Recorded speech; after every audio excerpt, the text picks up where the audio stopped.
All Indiana Politics is your premier source for Indiana politics, focusing on issues that matter to you. I still want us to be the best in the Midwest. We can't afford another lockdown. Give the citizens of this country the relief they need. Education in the state of Indiana remains priority number one. In-depth, nonpartisan coverage. We don't know exactly where the economy will be in January. People are worried with good reason. Exclusive interviews with Indiana's political leaders. We have the resources here in the state of Indiana to care for those who are in need. Expert analysis on critical legislation. We need to reform those laws. This recovery is going to take some time. We've got to anticipate that there'll be a budget shortfall. From Wish TV, this is All Indiana Politics Podcast on the All Indiana Podcast Network. Good morning and welcome to this year-end edition of All Indiana Politics. I'm Garrett Bergquist in for Phil Sanchez. A member of Indiana's congressional delegation says she won't serve on any committees. Congresswoman Victoria Spart says she will sit out the committee process and party conference functions when the new Congress is sworn in on January 3rd. She explained her decision to our Phil Sanchez. Let's go ahead and welcome in Congresswoman Victoria Spart now. Congresswoman Spartz, good to see you. Why haven't you chosen not to serve on any committees this Congress? Well, I think, one of my commitments for the people I represent to fix our institutions. So next Congress we can govern. And I haven't seen leadership of my party making any changes to this broken institution. It was interesting. I even went on CNN today, to kind of get that message to broader audience, because we need to put pressure from the American people on this institution. And some Democrats came to me on the floor and said, you said a lot of fair things. So there is a bipartisan frustrations with us not be able to govern for the American people. And at some point we need to do something. I'm responsible for my party that we can deliver. And I haven't seen them making any serious changes. This CR is a good example of the four-corner deals, trying to put it last second that people cannot read anything and then try to jam it before Christmas. Congresswoman, does this undermine your ability to serve your constituents? No, actually, it actually gives me more time to serve my constituents, because most committee don't do any work. I even chair of Ways and Means Committee told me that no one cares what he has to do.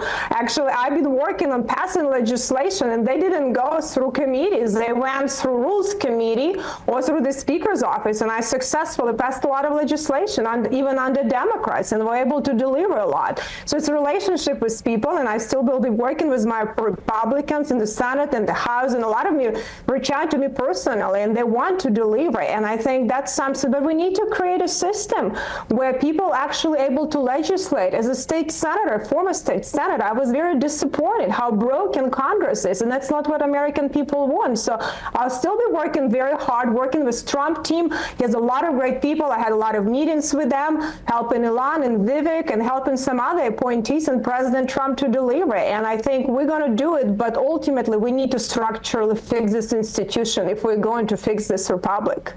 That being said, Congresswoman Spartz, how do you plan to work with President Trump's proposed Department of Government Efficiency?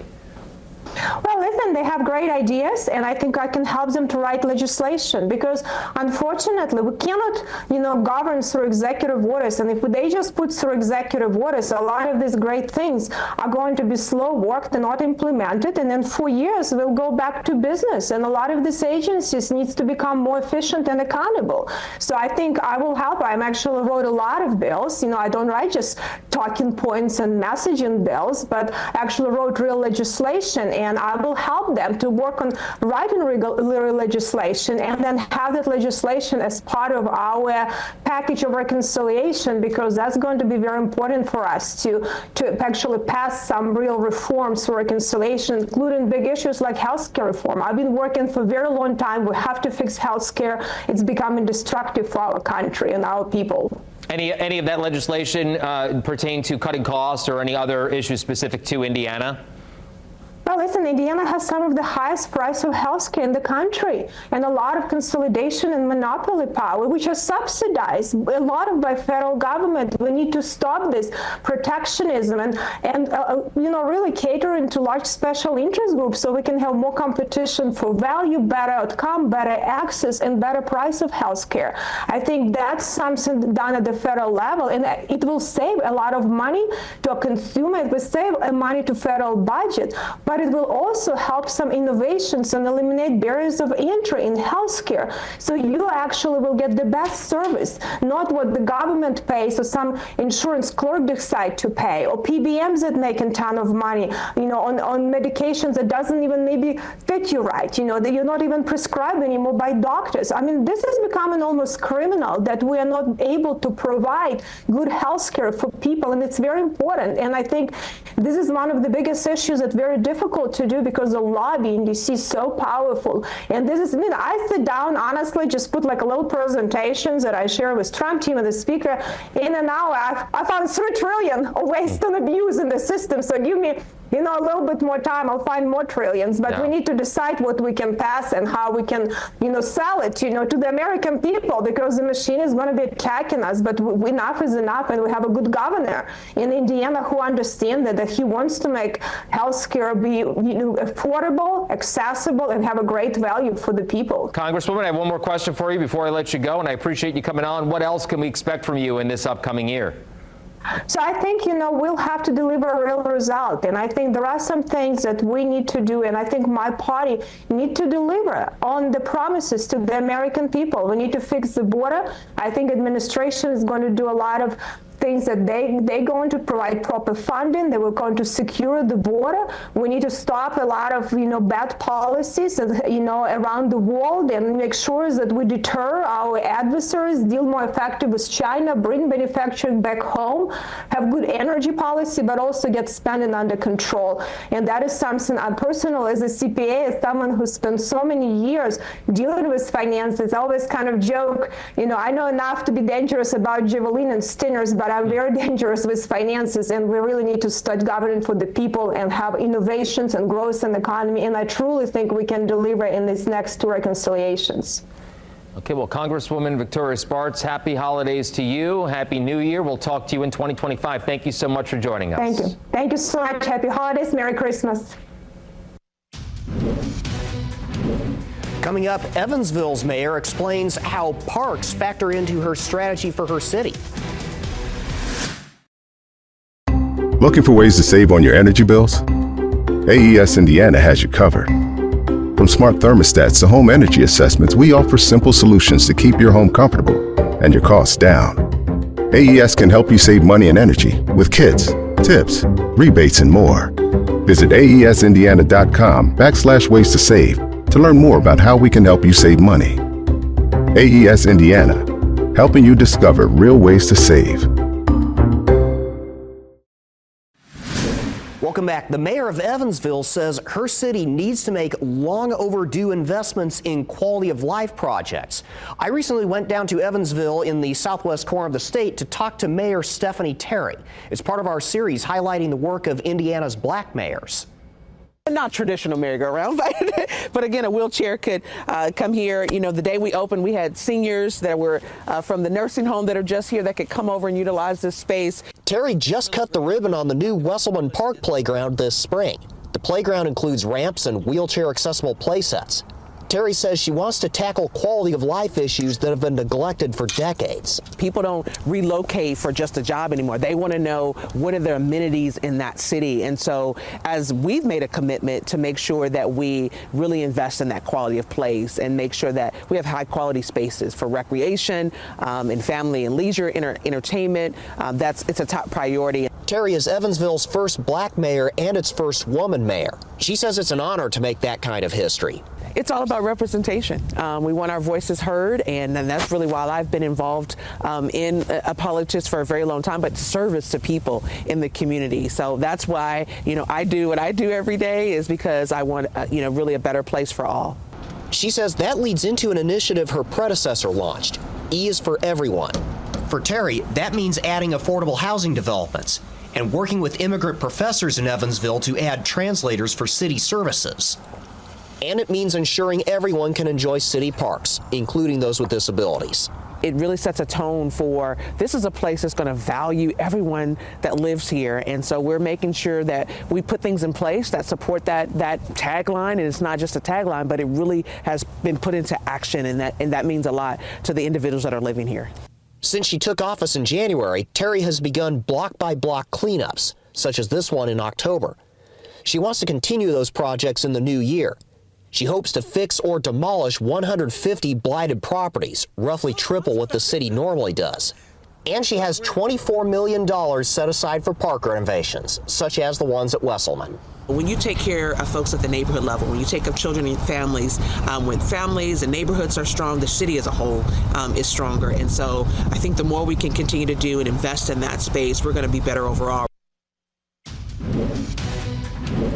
Coming up, Indiana's best political team on the biggest headlines of 2024.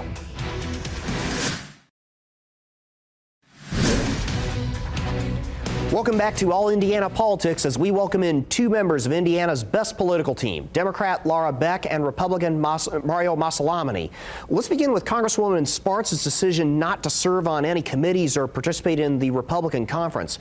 Mario, this takes her out of a lot of the detail process of legislating. Does this do a disservice to the people of the 5th District? You know, as the Hamilton County Republican chairman, I've received a number of calls and emails and text messages from people that are really disheartened with the fact that she's not going to be participating in the process. And, you know, what I'm hearing from people is that if you're not in the game, how can you play it? And so if she's trying to fight the swampiness of Washington, the pork and the fat that a lot of times are being passed in these bills and legislation that doesn't help the American people, then how can she participate in the process when she's not even on any of the committees? As most people know from history lessons and government lessons, you know, a lot of the bills that are being crafted and drafted are come through committee. And so that's an opportunity when you're on one of these big and important committees, is not only to draft legislation, but also to stop legislation, to stop some of the spending, stop some of the wokeness, some of the issues that she's passionate about. And so by not being in any of the committees and not participating, not only is she not able to pass any legislation and be a voice for the 5th District, but she's not also able to stop legislation. And so I don't understand what her analysis is. Maybe, down the road, a couple months or a year down the road, I'm going to say that I'm wrong on this. But right now, I just don't understand where she's coming from.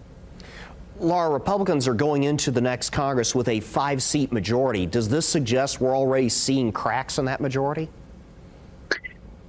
Well, I mean, Representative Spartz has a lot of priorities for somebody who isn't planning on showing up to the key part of her job. It potentially could, absolutely. And I think that we're going to see definitely cracks. I think anytime government is tilted in one direction, whether it Republican or Democrat, where you have all of the elected bodies, you just don't get good government in it. So I think that's definitely possible. What strikes me is you have the segment with Representative Spartz, and then you also have the segment following up with the Evansville mayor. And the contrast between the two is so striking, not because it's a Democrat or Republican, but because here's somebody who is railing against Washington, who doesn't want to be a part of Washington, yet wants to get paid for being in Washington. And here you have somebody at the local level, mayors just get the job done, who is talking about boosting the community, working on parks, all of the different initiatives that they have going forward. And frankly, I think we need less professional politicians and more people like Mayor Terry to run for these kind of offices.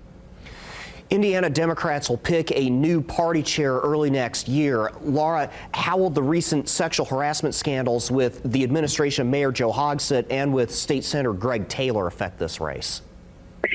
Well, I think that's always going to be a factor, and I think that is going to continue to be a factor, especially for those elected officials as we look down the line. But really, the state chair is about party building. It's about a vision for the future. I know there are other folks who are looking at it and who have talked about it. And I think at the end of the day, the folks who make that selection on behalf of the party, I think will make the right call. But again, it's about somebody who can build the party, who can help us get seats back, expand our maps, do all of those different things. We have a huge task ahead of us. And I think you have to definitely work together in a constructive and in a agreeable way to make sure there's a lot of voices at the table. Yes, the sexual harassment issues will have an impact, but so will a number of other issues as well. Mario, what role can party chairs play in reining in misconduct? They can't fire elected officials or the people who work for them. Yeah, but the state party chair has a lot of power and a lot of influence because they're able to raise a lot of money, not only for specific mayoral races, but also for other races. Also, they are the kind of the speaker, especially with the Republican Party in Indiana. The governor, soon-to-be Mike Braun, will be kind of the face and the voice of the Republican Party. But for the Democrats, that really will be the state party chairman or woman. From looking at some of the names that are out there, like Destiny Wells, the Republicans are excited. I just not too long ago talked about the fact that she has run for now. She'll be running for 3 offices in 4 years. Talk about somebody that wants to be a career politician, but just can't get elected for that. She's a Twitter warrior. She doesn't understand the nature of how to build up a party from the ground up. The Democrat Party in the state of Indiana has not won any statewide offices in a long period of time. If anything, they need somebody like, the other panelist on here, Laura Beck. She understands messaging. She understands grassroots. She's somebody that actually would be a concern for Republicans. But somebody like Destiny Wells, who loves to sit around and bash people on Twitter, heck, she attacked me not too long ago because I'm a recovering alcoholic. Guess what? I got a lot of calls from Republicans and Democrats, so disappointed in her behavior. If she wants to be a state party chairperson, then she needs to be able to handle criticism and pressure a lot better. And so I think it's extremely important to see who the Democrats pick this upcoming cycle as who their state party chairman is, because that is the person that's going to have to raise money. That's the person that's going to have to make sure that the Democrats are all on the same page for messaging. We had that person in Governor Mike Braun. Hopefully the Democrats have somebody that will rejuvenate the party and help them start winning again. So this being our final episode of 2024, let's take a look back on the year. What was the biggest headline in state politics this year? Mario, you go first.